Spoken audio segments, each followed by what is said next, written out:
क्या करती है इसकी मम्मी? इसकी मम्मी जो चोच है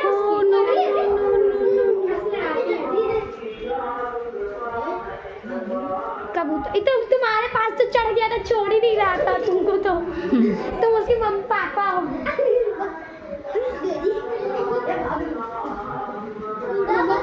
बच्चों बच्चों उड़ो। कहाँ जा रहे हो बे? तेरे बाप का घर नहीं है ये। और आज मैं